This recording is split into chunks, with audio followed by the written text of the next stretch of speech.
کبریائی اور بڑائی، تسبیح اور تحمید اللہ جل جلالہ کے لیے لائق و سزاوار ہے، جو ہم سب کا خالق مالک پالنہار ہے۔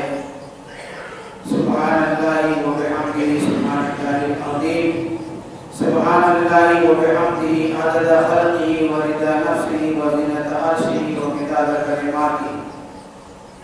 بعدہ درود اور سلام نازل ہو تمام انبیاء اور رسول پر، اور خاص کر سلسلہ نبوت کی آخری کڑی سید الاولین والآخرین شفیع المذنبین رحمۃ للعالمین جناب محمد رسول اللہ صلی اللہ علیہ وسلم کی ذات پر، آپ کی اولاد اور آپ کے تمام صحابہ کرام پر اللہ رب العالمین رحم و کرم نازل فرمائے، ہم تمام مسلمانوں پر۔ معزز صحابہ کرام، عید الاضحیٰ یعنی قربانی کا تہوار ختم ہوئے، آج چھٹا دن ہے۔ عید الاضحیٰ سے پہلے میں نے آپ لوگوں کے سامنے سیدنا ابراہیم، سیدنا اسماعیل اور سیدہ ہاجرہ علیہ الصلوۃ والتسلیم کی زندگیوں سے مختصر اسباب اور نتائج بیان کیے تھے۔ کچھ نوجوانوں کا یہ کہنا ہے کہ اتنی مدت میں اور اتنا مجمل بیان عام لوگوں کے سمجھ میں کم نہیں آتا، اور بات صحیح بھی ہے، تو تھوڑا بہت تفصیل نہیں لیکن قدر تفصیل ہو اور لوگوں کو معلوم ہو۔ تو آج میں نے آپ لوگوں کے سامنے سورہ انعام کی 72 نمبر کی آیت کریمہ تلاوت کی ہے، جو سیدنا ابراہیم علیہ السلام سے متعلق ہے۔ انشاءاللہ ابراہیم علیہ السلام، ان کے صاحبزادے اسماعیل علیہ السلام اور ان کے دوسرے بھائی اسحاق علیہ السلام اور حاجرہ علیہ السلام، اور انہی سے متعلق ابراہیم علیہ السلام کے بھتیجے ایک پیغمبر جن کا نام لوط علیہ السلام ہے، ان لوگوں کا تذکرہ قرآن کی روشنی میں چند آنے والے خطبات میں کریں گے۔ آپ لوگ غور سے سنیں گے تو انشاءاللہ آپ لوگوں کو بہت ساری باتیں معلوم ہوگی، لہذا آپ لوگوں سے اپیل ہے کہ آپ لوگ جو باتیں کہی جائیں غور سے سنیں۔ اللہ رب العالمین نے ابراہیم علیہ السلام کو نبی بنایا ہے۔ پہلے ہم ان کا نسب نامہ دیکھ لیتے ہیں۔ ابراہیم علیہ السلام کا نسب نامہ کیا ہے؟ جو تاریخی حوالے ہیں یا تورات ہے اس کے حوالے سے ابراہیم بن تارخ بتایا جاتا ہے، تا الف را خا، تارخ۔ اور اس کے آگے اور نسل نامے کی ایک لمبی فہرست ہے، ہم اس کی طرف نہیں جائیں گے۔ تو تاریخی حوالے سے ابراہیم علیہ السلام کے والد کا نام کیا بتایا گیا؟ تارخ۔ لیکن قرآن کیا کہتا ہے؟ میں نے جو آیت کریمہ سورہ انعام کی آپ کے سامنے تلاوت کی ہے 72 نمبر کی، اس میں ابراہیم علیہ السلام نے اپنے باپ کو خطاب کر کے جو کہا ہے وہ سنیں۔ وَإِذْ قَالَ إِبْرَاهِيمُ لِأَبِيهِ آزَرَ، ابراہیم علیہ السلام نے اپنے والد آزر سے کہا۔ قرآن کے بیان کے مطابق یہ پتہ چلتا ہے کہ ابراہیم علیہ السلام کے والد کا نام آزر تھا۔ تاریخی حوالے تورات کے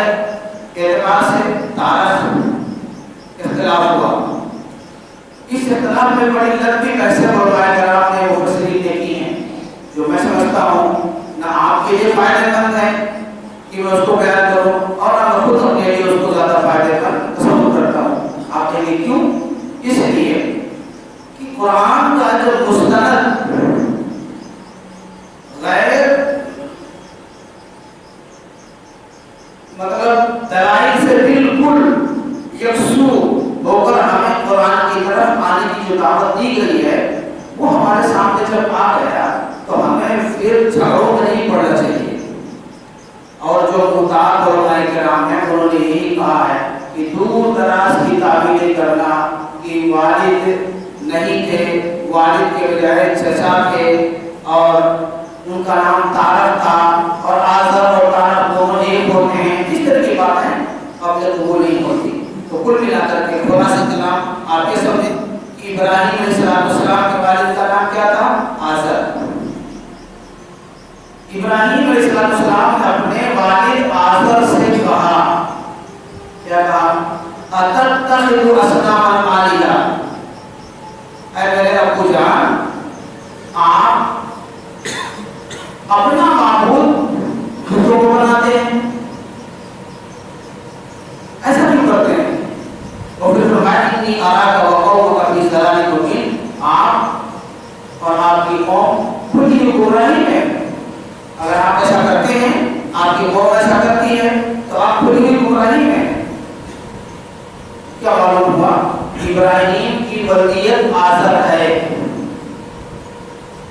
اتنا سمجھ لینے کے بعد ابراہیم علیہ السلام کی پیدائش کہاں ہوئی؟ ابراہیم علیہ السلام کی پیدائش آج جو ملک عراق، جس عراق کے بارے میں ہمارے آپ کے کائنات کے نبی صلی اللہ علیہ وسلم نے بہت پہلے مدینہ منورہ کے اندر بیٹھ کر کے انگلی سے اشارہ کر کے اور بعض روایتوں میں نام کا نام لے کر کے کہا تھا کہ یہاں سے فتنے جنم لیں گے، شیطان انڈے دے گا، اس کے بچے یہیں سے پنپیں گے۔ آج وہ ملک عراق موجود ہے، اس زمانے میں موجود تھا۔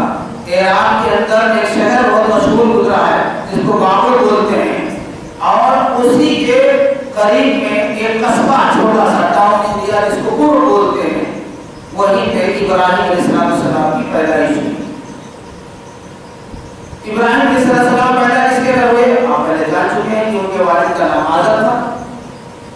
معلوم یہ ہوا کہ آزر کے یہاں ابراہیم علیہ السلام پیدا ہوئے۔ آزر کا کام کیا تھا؟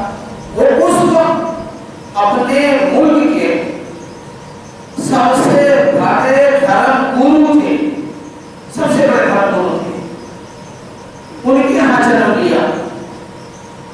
یہ چیز آپ کو آج زمانے میں سمجھنے میں بڑی آسانی ہوگی۔ ویسے آپ دیکھتے ہیں کہ بڑے بڑے علماء، بڑے بڑے مفتیان یا کہ بڑے بڑے اولیاء کرام کی اولادیں آج اپنے آبا و اجداد کی گدیوں کو سنبھالے ہوئے ہیں، ہم جن کو گدی نشین بولتے ہیں۔ تو آزر جو تھے وہ بہت بڑے ماہر تھے۔ آگے انشاءاللہ خدا کی تشریح آئے گی، انہی کے گھر جنم لیا۔ آپ یاد رکھیں تو پیغمبر ہوتا ہے طبعی طور پر، فطری طور پر اس کے اندر توحید کوٹ کوٹ کر بھری ہوتی ہے، فطرتاً طبعاً وہ واحد ہوتا ہے۔ ابراہیم علیہ السلام نے ایسے کہ یہاں جنم لیا جو بت فروش، بتوں کی پوجا کرنے والا اور سب سے بڑا لیڈر اور مفتی اور مہن تھا، ایسے گھر میں جنم لیا ابراہیم علیہ السلام نے۔ تو کہاں پیدا ہوئے؟ اگر سوال کوئی کرتا ہے تو آپ کا جواب ہونا چاہیے کہ آج بھی وہ ملک موجود ہے، کل بھی موجود تھا۔